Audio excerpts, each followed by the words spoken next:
Tapi 3 orang pejuang, walaupun sebelumnya ada 5 pejuang, tapi 2 sudah gugur, tapi bukan di medan laga, tetapi memutar balik menemui lawan yang semestinya tidak boleh ada pertemuan dengan lawan saat berperang. Harus satu komando kalau mau bertemu dengan lawan kalau saat berperang, gitu ya. Baik, saya tegaskan bahwa hari ini kami memenuhi undangan atau panggilan lah tepatnya dari penyidik Polda Metro Jaya kepada 3 klien kami di klaster pertama, yakni pertama kepada Bapak Rustam Effendi, ada juga Bapak Rizal Fadila dan Ibu Kurnia Triroyani. Sehubungan dengan apa? Sehubungan dengan pemeriksaan sebagai tersangka di klaster pertama setelah standar operasional hukum acara Sulu dijalankan. Saya tegaskan ya, hari ini yang berlaku bukan KUHP lama, bukan KUHP lama, bukan juga KUHP baru, bukan juga KUHP baru. Tapi hari ini yang dijalankan oleh penyidik di Polda Metro Jaya adalah Kitab Undang-Undang Hukum Acara Pidana Sulu. Jadi KUHP-nya KUHP Geng Sulu. Kenapa demikian? Saya tegaskan demikian. Pertama, bahwa hari ini pemanggilan terhadap klien kami tidak lepas dari pertemuan Saudara Joko Widodo dengan Saudara Egy Sujana dan Damai Hari Lubis. Saat itu, Saudara Egy Sujana meminta kepada Joko Widodo untuk perintahkan Kapolri, perintahkan Kapolda, perintahkan Direktur Tindak Pidana Umum Polda untuk mencabut cekal dan meng-SP3, menghentikan kasus dari Egy Sujana. Dan itu benar-benar dijalankan. Akhirnya ada beberapa yang dijalankan dalam standar operasional hukum acara Sulu. Pertama, Polda langsung memberikan SP3 atas perintah Joko Widodo. Karena ada instruksi, ada polisi aktif 5.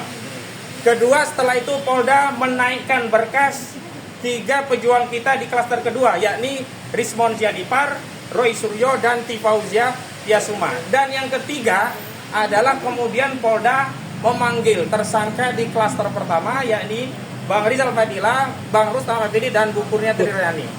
Ini adalah bagian dari hukum acara pecah belah yang diadopsi polisi dari Solo. Saya tegaskan begitu. Kenapa? Karena begini, dalam konteks restoratif justice, itu urutannya adalah permohonan dari pihak yang minta restoratif justice, dimediasi oleh polisi dengan cara memanggil para pihak. Jadi polisi akan memanggil pihak terlapor dan pelapor, lalu dimediasikan oleh polisi dan dibuat kesepakatan perdamaian yang memuat pertama pengakuan bersalah, kedua permintaan maaf, ketiga pemberian maaf. Tapi ini semua tidak terjadi. SOP hukum acaranya yang berlaku adalah SOP Solo, yakni apa? Bukan datang ke polisi dulu, tapi tanggal 8 Januari 2026 Egy Sujana dan Damai Hari Lubis datang ke Joko Widodo di Solo. Setelah itu minta di SP3, baru diperintahkan polisi untuk menindaklanjuti. Setelah itu baru diajukan surat permohonan restoratif justice pada 13 Januari 2026. Setelah itu dikeluarkan SP3 tanggal 15 Januari 2026. Artinya SOP yang berjalan, hukum acaranya itu tidak menganut undang-undang KUHP yang lama. Jadi tidak menggunakan Undang-Undang Nomor 8 Tahun 1981. Tidak juga menggunakan ketentuan KUHP hukum acara yang baru, yakni Undang-Undang Nomor 20 Tahun 2025. Jadi yang berlaku adalah SOP Solo. Jadi sekali lagi kami tegaskan bahwa restoratif justice yang hari ini dijajakan oleh geng Solo itu bagian dari upaya pecah belah yang sayangnya, sekali lagi saya sayangkan, sayangnya upaya pecah belah perjuangan kami itu difasilitasi oleh Polda Metro Jaya dengan gerak cepat menindaklanjuti perintah dari Joko Widodo dari rumahnya, yang semestinya ini adalah mempermalukan presiden kita hari ini. Karena hari ini yang panglima tertinggi atasan langsung polisi Kapolri itu adalah Presiden Prabowo Subianto, bukan Saudara Joko Widodo. Kantor negara kita adalah di Istana Negara, bukan di rumah Jokowi di Solo. Jadi ini merusak hukum acara dalam penegakan hukum. Itu dari sisi prosedur. Yang kedua, dari sisi substansi, kami tegaskan restorasi ini hanyalah restorasi untuk membeli pejuang agar mau menjadi pengkhianat. Iya, karena substansi restorasi pemulihan ijazah nggak bisa. Karena nggak bisa merestorasi ijazah yang tadinya palsu menjadi asli dengan adanya perdamaian, nggak bisa. Tetap saja palsu begitu loh. Makanya kalau ingin membuktikan ijazah itu asli, bawa ke pengadilan. Tapi lagi-lagi di pengadilan Solo, Joko Widodo tidak datang. Katanya akan menunjukkan SD, SMP, SMA, S1 di pengadilan jika diminta. Padahal yang disita hanya SMA dan S1. Berarti SD SMP kan sebenarnya bisa ditunjukkan ke Solo. Dalihnya kan karena pinjam alat bukti di Polda belum dipenuhi. Dan saya kira Polda harusnya memenuhi. Kenapa? Karena itu untuk tujuan penegakan hukum, yakni pembuktian di persidangan. Wong kemarin saja kita gelar perkara khusus tidak ada tujuan pembuktian saja, bisa dibuka, bisa dikasih unjuk, bisa melanggar KUHP yang sebenarnya segel itu hanya dibuka di depan persidangan oleh jaksa dalam konteks pembuktian. Kenapa untuk pembuktian di Pengadilan Negeri Surakarta itu tidak bisa dilakukan? Baru kemudian kami membaca ternyata dugaan kuat kami proses gelar perkara yang menunjukkan ijazah yang mulanya kami ya agak GR. Mulanya kami kira kami GR karena kami menekan, mendesak untuk ditunjukkan, kemudian ditunjukkan. Ternyata itu adalah bagian dari skenario Solo. Terbaca dari apa setelah itu? Relawan Jokowi, Rejo, menyatakan setelah ditunjukkan, didekatkan alat bukti, pasal-pasal, ternyata masih kenceng. Dari 12 itu semuanya tidak termaafkan. Itu ada 3 yang tidak termaafkan, yang lain bisa dimaafkan. Nah, kemudian di follow up dengan adanya restoratif justice dan damai, yang kemudian terlepas dibantah oleh Egy, klaimnya kan mereka sudah berdamai oleh Solo. Nah ini kan menunjukkan memang ini adalah bagian dari strategi mencah belah, menjatuhkan mental pejuang kita agar seolah-olah mereka harus segera mengakui ijazah itu asli agar tidak dipenjara. Sekali lagi tidak ada resiko penjara dalam kasus ini. Pertama sudah diperiksa sebagai tersangka Pak Roy dan kawan-kawan tidak ditahan karena tidak ada alasan baik objektif maupun subjektif untuk menahan. Yang kedua, presiden yang kedua ini juga tidak mungkin ditahan. Ada 2 pertimbangan. Yang pertama saja sudah tidak ditahan. Yang kedua, sudah berlaku KUHP yang baru, yang ancaman pidananya semuanya di bawah 5 tahun. Jadi tidak bisa lagi untuk melakukan penahanan. Jadi tidak ada. Karena itu kami telah berkonsolidasi, menyatukan langkah, termasuk klaster pertama dan klaster kedua. Dan hari ini Pak Roy Suryo hadir dari klaster kedua untuk meneguhkan komitmen bahwa kita bersatu berjuang bersama-sama, betul kan? Ya. Kita akan lawan ijazah palsu, betul? Kita akan terus berjuang, betul? Kita akan lawan seluruh kezaliman geng Solo, betul?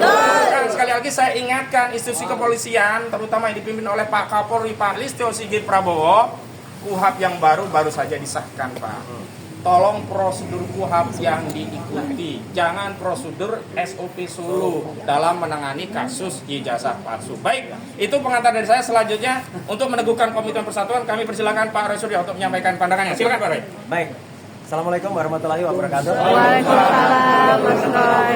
Ya, saya hadir di sini itu semata-mata karena saya ingin meneguhkan bahwa saya, kemudian Bang Resmond Jennifer dan juga Mbak Dr. Tifa itu tetap bersama dengan 3 pejuang yang hari ini akan melakukan kewajibannya untuk menjawab undangan atau menjawab panggilan dari Polda Metro Jaya untuk diminta keterangannya, ya, yaitu Pak Rizal Fadila, Bu Kurnia Tridoyani dan juga Pak Rustam Effendi.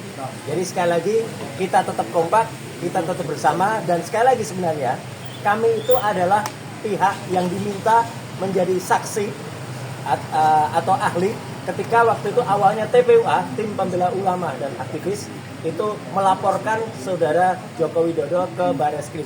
Suratnya ada. Jadi kalau ada orang yang mengatakan waktu itu adalah mereka itu tidak apa-apa ikutkan bahkan di luar dari kesepakatan, enggak.